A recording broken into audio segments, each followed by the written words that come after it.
नमस्कार दोस्तों, अस्तित्व मोटिवेशन का आज ये दूसरा वीडियो है और मैंने सोचा कि अस्तित्व और मोटिवेशन इन दोनों शब्दों को हमको समझ लेना चाहिए, क्योंकि कई मित्रों को ये शंका है कि यार अस्तित्व के साथ मोटिवेशन क्यों, अगर मोटिवेशन है तो फिर अस्तित्व शब्द ही क्यों। तो मैं आपको बताऊं, बाकी में एक बहुत गहरा इन दोनों के बीच तारतम्य और रहस्य है।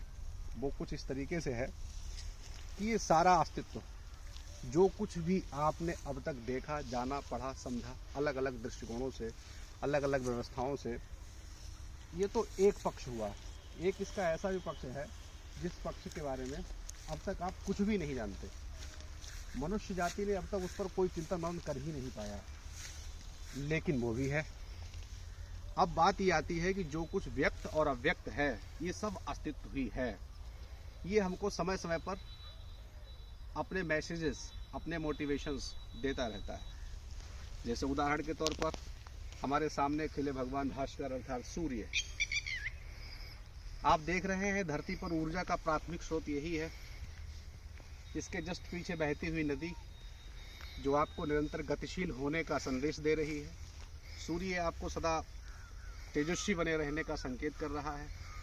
विराट आकाश और ये सबको धारण किए हुए धरती, गगन, निहारिकाएं, नक्षत्र और ये संपूर्ण धरा और पूरी प्रकृति, ये अस्तित्व ही तो है। ये हम सबको मोटिवेट ही तो कर रही है। कई बार ऐसा होता है कि हम अपने जीवन में तथाकथित विषयों को लेकर बहुत परेशान होते हैं।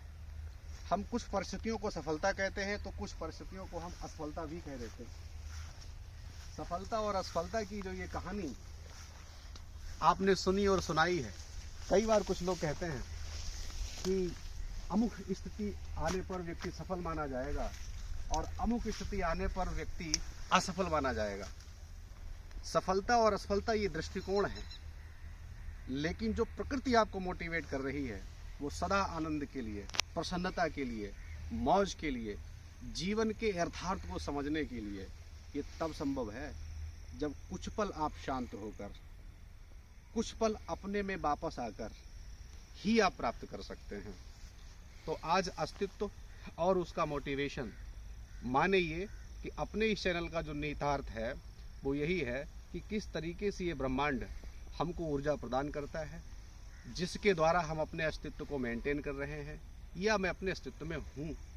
तो ये कैसे हमको मोटिवेट करता है और कैसे हम अपने मोटिवेशन के थ्रू इस लंबी और अनंत यात्रा की तरफ चल सकते हैं। तो आपके चैनल का यही उद्देश्य है। आपको और बता दूं, ये भी भूमिका में ही बात मैंने कही, इसके आगे की जो बातें होंगी वो यही होंगी कि आखिर ये ब्रह्मांड अपरिमित ऊर्जा का जो भंडार है, मनुष्य भी कम ऊर्जा का भंडार नहीं अपने आप में रखता है। मनुष्य के पास भी अपरिमित शक्तियां हैं।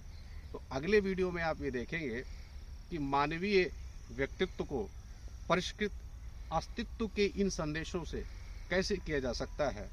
तो अगले वीडियो में हम इसी विषय पर बात करेंगे आपसे। बाकी आपने धैर्यपूर्वक शायद अब तक देखा ही है, इसके लिए आपका धन्यवाद। जैसा कि मैंने पहले भी कहा था, पसंद अगर आ जाए तो YouTube की अपनी परंपरा है, उस परंपरा में लाइक शेयर की बात जरूर कही जाती। मैं कैसे उससे मुक्त हो सकता हूँ। तो बस बहुत बहुत धन्यवाद।